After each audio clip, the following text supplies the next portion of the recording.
Hello, everybody. My name is Brandon Miller, and this is my presentation on district leadership, empowering learning, and instruction. A little bit about myself. I live in Southwest Kansas. I work for USD 443. I've been married for about 11 years. I have two boys, 8 years old, 4-year-old. My wife and I moved here from Colorado. We're both educators in Colorado and moved to USD 443, and we're educators here as well.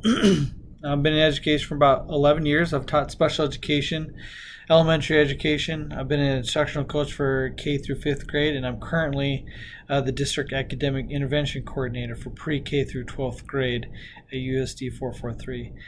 Some of the passions I love doing, of course, spending time with my family and my boys. I love reading and watching movies. Talk about high quality technology rich curricular programs and the supports it takes for the academic and non-academic programs. I really want to start off talking about that systematic instruction district-wide. I'm going to talk a lot about that throughout this presentation, but how that systematic process and structure is important to ensure that the supports are in place for academic and non-academic needs. Creativity and teaching, that pedagogy. So within those approved resources district-wide is allowing teachers that pedagogy, that art to teaching students and to teaching students with that instruction. Collaborative communication, building-wide and district-wide. This can be seen at multiple levels. You talk about the district level and our district leadership teams communicating district goals, how that impacts building level goals and their building leadership teams. PLCs, professional learning communities that support that grade level planning. That really ties that collective efficacy in school climate or school culture. How does this all impact the students that we serve each and every day? Really to establish that curriculum and ensure deeper learning, student outcomes across the district and in the buildings each and every day. Maximize student outcomes. Each and every day that we have those students, we need to ensure that we are purposeful about what we're doing and our time with our students. We have a solid core instructional routines built into our day that provides that differentiated instruction and tiered supports to meet student needs. The practices that we are doing are evidence-based, supported by research. Job-embedded professional development. As educators and learners, we're going to make sure that each and every day we're learning, and then what we learn and the things we are doing, we are taking back and we're putting them into practice in the classroom with that support from the building administrator, instructional coach, etc. Looking at the high quality devices, bandwidth technology, I would say across our district in USD 443, we've had a lot of devices. We've had one-on-one iPads for students for a long time. They're getting really outdated. But once COVID hit, this really impacted us. Now we're going to support our students across the district and the size of our district, how to support their technology needs. Providing hotspots to students in their homes if needed. Having digital access with the platforms that we use district-wide. That would be our ELA, science, social studies, math contents that we teach. And then having a strong LMS system, which we adopted, that Google Classroom. This really took place and really had us put it in practice after COVID. And it's something that we're continuing to practice each and every year and update annually. I've talked about that sustainability model, district-wide, building-wide. Usually when we look at sustainability, we think about content, academic needs, but looking at that technical piece, you're looking at district-level administration. How do we help oversee the technology being put into the buildings and hotspots being provided at home and etc. but also you working with the technology department to update annually iPads, computers, hotspots, etc., to see the current condition and evaluate those needs. When you talk about culture and really empowering people to take risks within their teaching each and every day, I think this is super important, especially when adopting new resources. And ELA is making sure we have a tight structure to that piece, allowing teacher voice and really choice within that teaching, that autonomy, that pedagogy that teachers bring. Us as leaders really reflect on how we can help support teachers in risk taking as being that servant leader each and every day. What kind of impact you want to have on teachers and students the time you walk through those doors. Clear vision of district and building level goals. Continuing to support that collective efficacy. How, as a building leader, can you support collective efficacy and really make that a part of the learning environment of the school and of the district? And then really establishing that culture of learning. We are learners. Us as teachers, administrators, we're learners. Students are learners. All staff members are learners.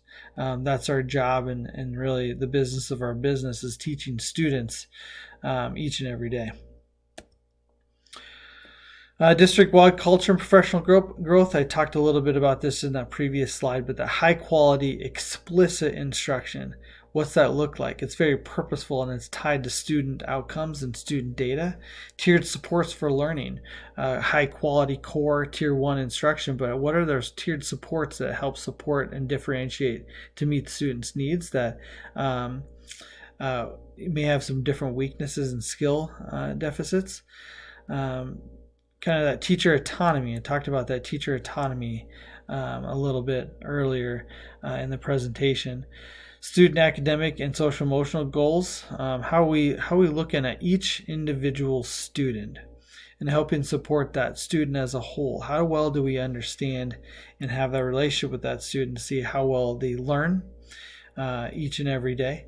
PLC structures, we utilize that time. The PLCs, the structure of the PLC is tight. It's student focused and it's job embedded. Practices each and every day. Budgets and clear policies. This is an area, and I'm talking a little bit later on, but critiquing just kind of more of my learning with budgets. Of course, policies are always in play in practice, but making sure I understand how to manage budgets better and how budgets are transferred or, within different spending allocations. But then really looking at clear policies and how that's updated and reviewed annually each and every year to maximize student learning. Again, maximize student learning, rigorous and targeted learning outcomes. I talked about student goals, teacher goals. How is that impacting? Using data to drive our instruction. Using the time that we have with our students each and every day to maximize that instruction. Intentional, purposeful planning, our tiered supports, and student academic discourse. How well are we using high quality vocabulary in our classrooms to help teach, but build that background knowledge for students each and every day? And then really providing equitable opportunities for all students. That's within the building and within the district. Leveraging efficiency and cost savings. Again, talking about budgets is an area I really want to make sure that I understand more of going throughout this course and throughout my career is learning more about budgets. How do I best allocate funds to different areas to make sure that buildings and buildings have the funds in the appropriate places to help support student learning. That is a systematic process. I want to make sure that's across our entire district, and really the sustainability timeline. How do we build a plan that has a sustainability plan for it, but a timeline that building leadership teams and district leadership teams can be proactive in knowing what's about to happen or what's about to come. We build a comprehensive assessment schedule in our district as well, anywhere from our formatives or summative assessments within our content, formative assessments like FastBridge. We have our KELPA screenings, CAP assessments, of course, and that's pre-K through 12th grade, a plan and a schedule of when those things are going to happen. Data-informed decisions. I talk a lot about this, and with my position, I use a lot of data to drive quality instruction that's intentional and purposeful, built by the teachers. We use FastBridge to drive a lot of our data and our tiered supports. Biography-driven instruction, we use this within our district as well, as to how well do we understand the child as a whole, each individual.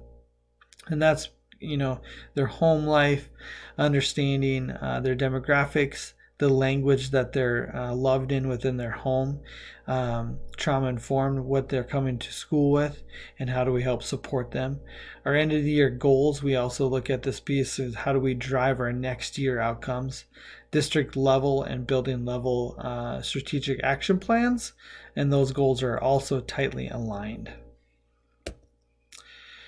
Critiquing, again, I'm going to bring back up the budgets. I think this is an area I really need to make sure I focus on and understand a little bit deeper.